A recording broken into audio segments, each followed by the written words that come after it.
Bonjour et bienvenue dans Terre d'Asphalte. Au sommaire de ce 16e numéro, nous découvrirons la dernière née de la firme de Bologne, la Ducati 899 Panigale, sur le circuit d'Imola en Italie. Nous partirons ensuite dans la région de Barcelone au volant de la nouvelle Infiniti Q50 avec sa motorisation hybride, avant de revenir sur deux roues au guidon de la tonitruante KTM Super Duke 1290R au sud de l'Espagne, dans la région de Malaga. Allez en route!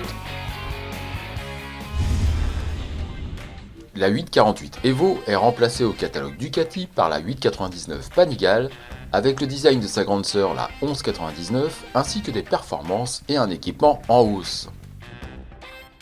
Les 898 cm3 du bicylindre supercarré de Bologne placent cette petite Panigale entre les catégories Superbike et Supersport, une sorte de compromis avec une cylindrée qui, on le sait, favorise une certaine souplesse et un agrément pour un usage polyvalent. Moins exigeante que la 1199, mais plus efficace et accessible que la 848 Evo, c'est l'objectif visé par cette nouvelle Ducati 899 Panigale, essayée sur le circuit d'Imola.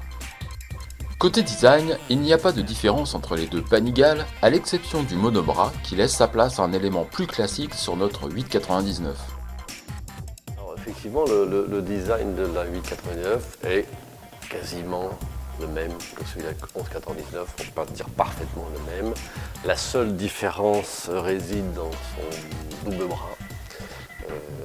Sur la 1199 c'est un monobras, sur la 899 un double bras. Pourquoi un double bras? Nous avons légèrement diminué l'empattement de la 899 et des contraintes techniques nous ont obligés à créer un double bras pour cette machine, à la différence de la 1199. On retrouve une poupe très haute, avec les deux feux en opposition qui offrent une signature lumineuse reconnaissable entre mille, juste en dessous de la selle passager qui va jusqu'à l'extrémité de la machine. La selle du pilote est plus haute de 0,5 cm et rapprochée du guidon de 3 cm. Le guidon est 1 cm plus haut pour offrir une ergonomie plus agréable pour un usage routier, en étant du coup moins sur les poignets sur circuit. Il faut se replacer lors des relances pour rester au fond de la selle qui nous pousse vers le réservoir.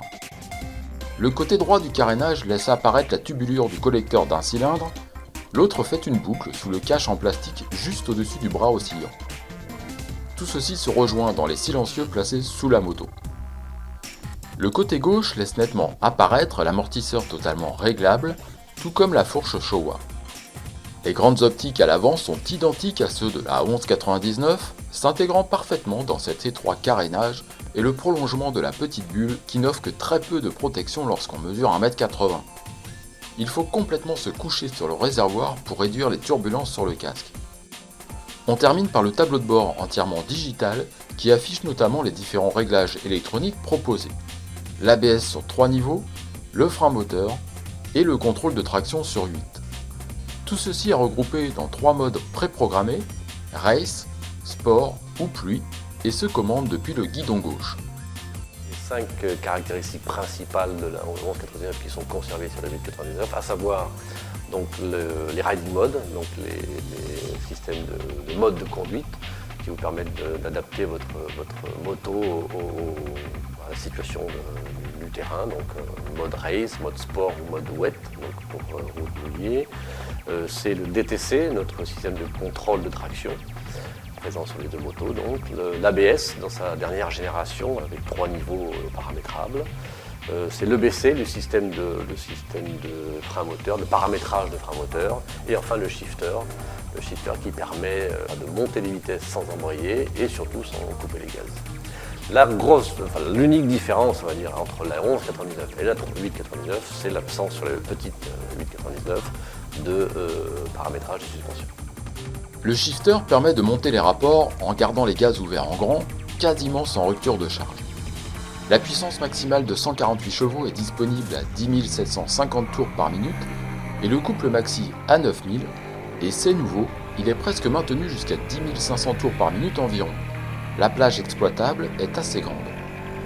On doit impérativement rester au-delà des 9000 tours par minute, en dessous les relances sont bien moins vives. Les shift lights sont heureusement bien visibles et pratiques. La descente des rapports est par contre plus technique, avec un train arrière très mobile. Avec 52% du poids sur l'avant, l'empattement plus court de 4 mm, l'angle de chasse plus fermé de 0,5 degrés, et la rigidité de son châssis monocoque, la 899 Panigale est très vive pour passer d'un angle à l'autre, même si on est moins en appui, et qu'on gagne en confort si on peut utiliser ce terme.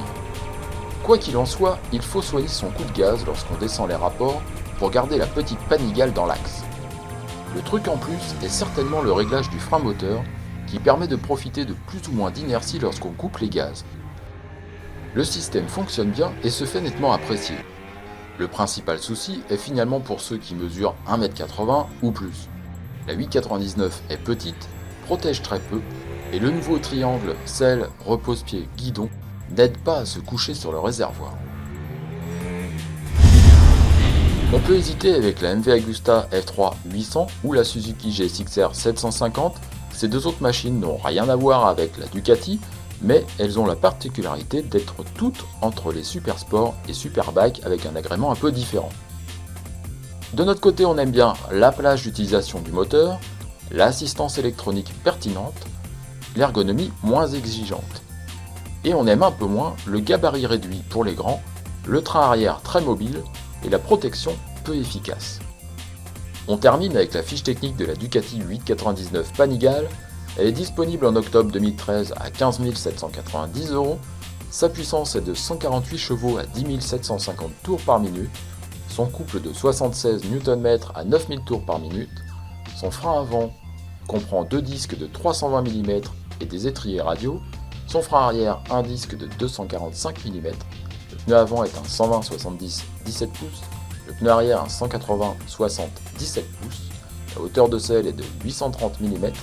Son poids est de 193 kg en état de marche et le réservoir de 17 litres.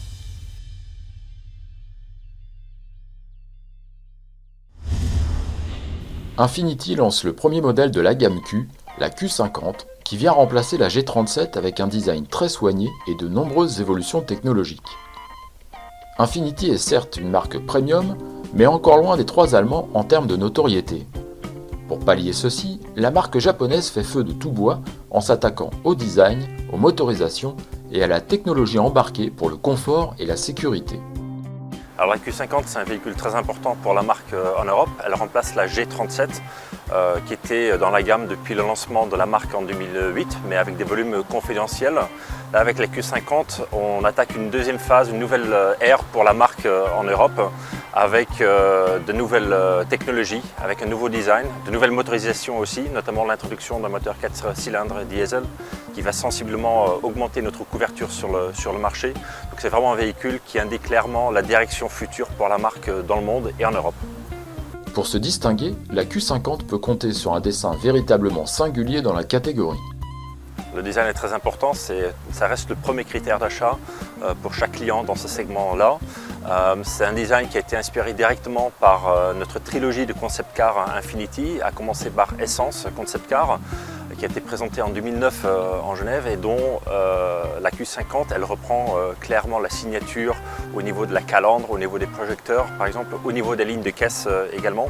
Il y a d'autres exemples comme Eterea ou Emerge Concept Car qui sont des concepts un peu plus récents et qui ont été clairement une source d'inspiration directe pour le design de la Q50 qu'on voulait plus émotionnel avec des lignes très acérées en fait, très aiguës et des courbes plus sensuelles qu'on retrouve généralement en fait sur des véhicules dans cette gamme-là. Il faut reconnaître qu'esthétiquement, notre Infiniti Q50 affiche de sérieux arguments. La face avant est particulièrement soignée, avec une allure presque plus sportive qu'élégante. On remarque la calandre noire, cerclée de chrome, dont les bords prolongent les nervures très marquées du capot. De part et d'autre, les projecteurs donnent à notre Q50 un air déterminé, on trouverait presque une inspiration dans le regard de certains reptiles. Les boucliers sont particulièrement travaillés, avec du relief et des angles multiples. Les antibrouillards ne le sont pas moins. On retrouve de toute évidence l'inspiration des concept cars de la marque. De profil ou de trois quarts, on remarque d'autant plus tout le soin apporté à cet avant. S'il plonge vers la route avec détermination, l'arrière est pour sa part plus massif, avec la quasi-absence d'arêtes et bien plus de rondeur. Deux joncs chromés ajoutent une touche d'élégance et l'extrémité du coffre intègre un léger et discret béquet. La sportivité de la motorisation est tout juste soulignée par les deux larges sorties d'échappement. Le profil s'agrémente de quelques originalités pour se faire remarquer, à l'image de la forme des chromes à l'extrémité des vitres arrière et sur les poignées des portières. Vers l'avant, on note inévitablement le mot hybride dévoilant sa motorisation. Moteur hybride ou la technologie hybride, pour nous, c'est vraiment le moteur le plus iconique qu'on a sur la voiture. Pour nous, la technologie hybride, c'est une façon de délivrer la performance d'une manière très inspirée, comme le dit notre slogan de la marque.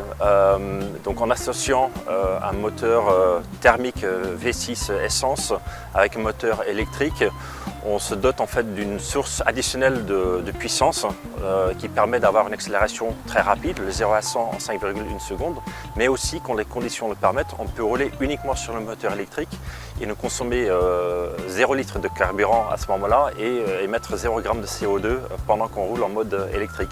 C'est vraiment une technologie qui permet d'atteindre, en fait, d'avoir un plaisir de conduite, des sensations de conduite d'un véhicule performant, sans faire des compromis sur les émissions de CO2 ou la consommation de carburant. À la mise en route, aucun bruit, on est en mode 100% électrique. Ensuite, selon notre conduite, la Q50 passe de l'électrique au thermique et inversement en toute discrétion. Seul un coup d'œil sur les signes optiques disponibles permettent de s'en rendre compte. La conduite est l'occasion d'apprécier la toute nouvelle direction électronique, c'est-à-dire sans liaison mécanique entre le volant et les roues. La Q50, elle introduit en première mondiale une direction dite by-wire, ça s'appelle le Direct Adaptive Steering. On remplace la connexion mécanique entre le volant et les roues avant par une connexion par câble, par fil. Donc on transmet les données d'angle de volant via un calculateur vers les roues avant, ce qui permet d'avoir une direction beaucoup plus rapide, beaucoup plus réactive, puisqu'il n'y a plus d'inertie, il n'y a plus de torsion, il n'y a plus de friction liée aux composants mécaniques du système, donc ce qui permet d'avoir cette réactivité record sur le marché aujourd'hui. Il faut reconnaître que le système est particulièrement étonnant avec une direction qui s'adapte aux différents modes de conduite proposés. Plus ou moins résistive et incisive, elle remonte tout de même de nombreuses informations sur la route tout en gommant ses petites imperfections. C'est étonnant et cela peut parfois surprendre dans des courbes à bonne allure, mais globalement, cette technologie se montre tout à fait pertinente. On apprécie la conduite de cette auto, agréable dans sa direction et vive avec sa motorisation hybride de 364 chevaux, qui combine un moteur électrique et un moteur V6 essence de 3,5 litres. Très dynamique en étant capable d'abattre le 0 à 100 en 5 secondes 1, il n'émet que 144 g par km de CO2. Les amateurs de V6 retrouveront toute la souplesse de cette architecture et son douflement à mi-régime, mais regretteront très certainement de ne pas l'entendre plus lors d'une conduite un peu plus engagée. À bord, on apprécie la place disponible à l'arrière au détriment du coffre peu fonctionnel. À l'avant, en plus des sièges qui offrent un bon confort et un bon maintien, on note plusieurs bonnes idées. On peut citer les grandes palettes au volant en magnésium qui facilitent une conduite sportive, mais surtout l'élégante console centrale avec ses deux écrans tactiles superposés. Ceci permet de toujours avoir la navigation en haut et d'autres informations en bas, comme la musique ou des applications. Les boutons de la climatisation restent malgré tout bien physiques. L'ensemble est particulièrement ergonomique en dehors du zoom avec deux doigts qui est peu sensible. Tout en bas, devant le levier de vitesse, un bouton permet de sélectionner le mode de conduite qui joue notamment sur la fameuse direction électronique. Au final, la nouvelle Q50 tranche très nettement avec sa devancière qu'était la G37. Avec un style bien plus affirmé, à l'extérieur comme à l'intérieur, cette nouvelle motorisation hybride de 364 chevaux et un équipement électronique très complet, Infiniti propose une auto à la fois haut de gamme et distinctive dans la catégorie pour ceux qui ne veulent pas rouler comme tout le monde. Pour rouler tout de même un petit peu comme tout le monde, la Q50 est maintenant proposée avec un moteur 4 cylindres diesel 2,2 litres de 170 chevaux qui a l'avantage de n'émettre que 114 g par km de CO2. On peut hésiter avec la BMW Série 3 Active Hybrid de 306 chevaux à partir de 54 800 € ou l'Audi A4 3 litres TFSI de 272 chevaux S-Tronic Quattro à partir de 52 610 €.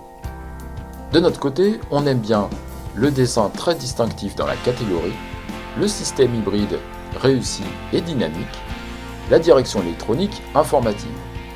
On aime un petit peu moins les écrans tactiles pratiques mais très salissants, la direction qui en ajoute parfois un petit peu, et la sonorité du V6 trop discrète. On termine avec la fiche technique de l'Infiniti Q50S hybride, disponible à partir de 53 540 €, plus 2500 € pour la version 4 roues motrices.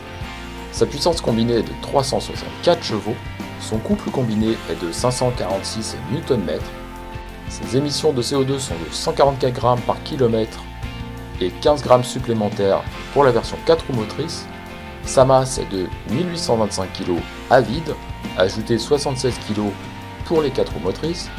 La consommation mixte est de 6 litres d'eau au 100 km, 0,6 de plus pour les 4 roues motrices.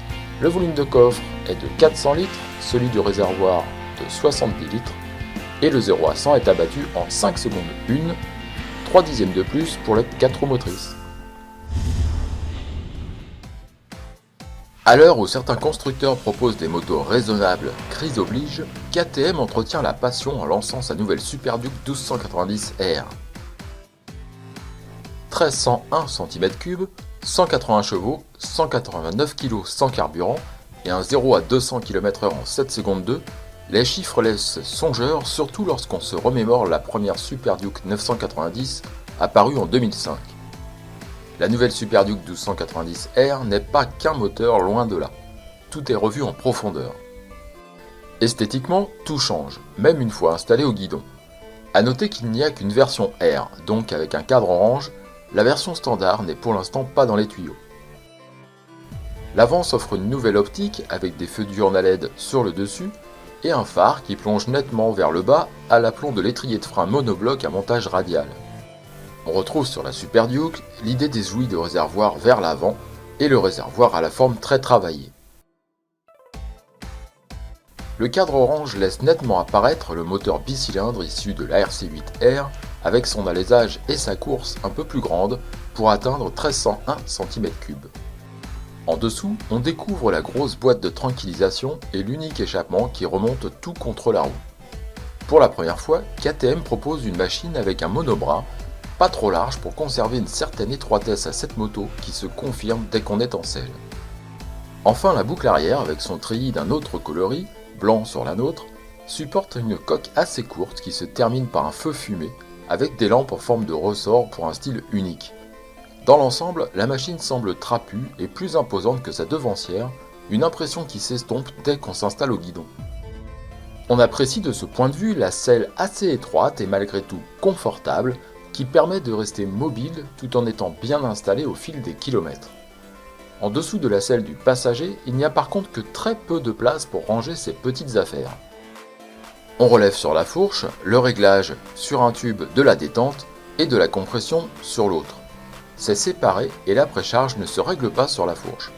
L'amortisseur se règle par contre intégralement. Enfin, le tableau de bord numérique donne accès à toutes les informations nécessaires, de l'heure à la température ambiante, en passant par le réglage des 3 modes, du contrôle de traction et de l'ABS. Tout se fait depuis les 4 boutons au commode gauche en quelques clics. Les premiers tours de roue dévoilent une machine très facile à manier, avec 40% de couple en plus, partout en comparaison avec la 990, on s'attend à une machine hyper réactive. Elle l'est à tel point que même sur le 3e rapport, la roue avant se déleste nettement à la simple rotation de la poignée. Mais il n'y a jamais de violence, tout est parfaitement prévisible et contrôlable, donc diablement efficace. On retrouve l'esprit du bloc de la SMT, mais avec bien plus de couple. La position naturelle tire du coup beaucoup sur les bras et empêche les grands gabarits de se reculer sur la selle pour se coucher sur le réservoir. On adopte très facilement un rythme impressionnant au regard du peu d'efforts à fournir pour placer la Super Duke 1290R dans les enchaînements rapides comme dans les passages plus techniques. Sur le 4e rapport et même le 5e rapport, le bicylindre de 1300 cm3 tracte encore beaucoup. Sur les routes de montagne dans la région de Ronda au sud de l'Espagne, les 3 premiers rapports sont les plus souvent sollicités en profitant d'une belle disponibilité du bicylindre entre 5000 et 9000 tours par minute pour limiter les changements de rapport entre 2 virages. La partie cycle est très facile et précise. La stabilité est remarquable et les passages d'un angle à l'autre très rapide. Si on limite les accélérations et freinages avec une conduite fluide, son pilotage est d'une simplicité enfantine en comparaison avec la 990. Dans le cas contraire, la Super Duke réclame des bras et on regrette les bottes qui glissent sur les repose-pieds sans caoutchouc lors des freinages appuyés. Vif et assez rond, le moteur vibre sous les 3000 tours par minute, mais au-delà, ce bicylindre est véritablement envoûtant. Le freinage puissant et progressif dès la prise du levier est très finement dosable. L'ABS peut être déconnecté, actif sur les deux roues, ou uniquement à l'avant en mode supermoto. Quoi qu'il en soit, il ne s'est pas déclenché facilement, contrairement au contrôle de traction sensible, notamment en mode pluie, mais toujours très discret. On ne remarque quasiment pas son intervention. On regrette que de passer d'un mode de conduite à l'autre soit assez fastidieux avec pas mal de manipulations. Ce n'est pas très pratique en roulant. KTM nous présente donc une véritable nouvelle moto qui n'a pas grand chose à voir avec sa devancière. Très efficace et réactive, la nouvelle Super Duke se montre d'une homogénéité remarquable. Son moteur vif et rond à la fois est parfaitement exploitable sans devoir être un fin pilote.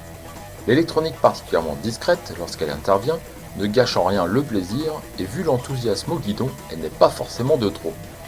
À 15 690 €, cette KTM est une machine qui saura séduire ceux qui roulent pour le plaisir et la passion, un véritable choix de vie. On peut hésiter avec la nouvelle Aprilia Tuono V4R ABS ou la plus ancienne Ducati Street Fighter 1100S. De notre côté, on aime bien le moteur explosif mais facile, le contrôle de traction efficace et surtout discret, et l'ergonomie très appréciée. On aime moins la sélection des modes fastidieuse, le nouveau contrôle de stabilité MSC qui n'est pas proposé, et le réglage de la fourche. On termine avec la fiche technique de la KTM Super Duke 1290R, disponible en décembre 2013 à 15 690 €. Sa puissance est de 180 chevaux à 8870 tours par minute, son couple de 144 Nm à 6500 tours par minute. Son frein avant est composé de deux disques de 320 mm avec ses étriers à montage radial, le frein arrière d'un disque de 240 mm, le pneu avant est un 120/70 17 pouces, le pneu arrière un 190/55 17 pouces, la hauteur de selle est de 835 mm, son poids est de 189 kg sans carburant et elle passe le 0 à 200 km/h sur circuit en 7 secondes 2.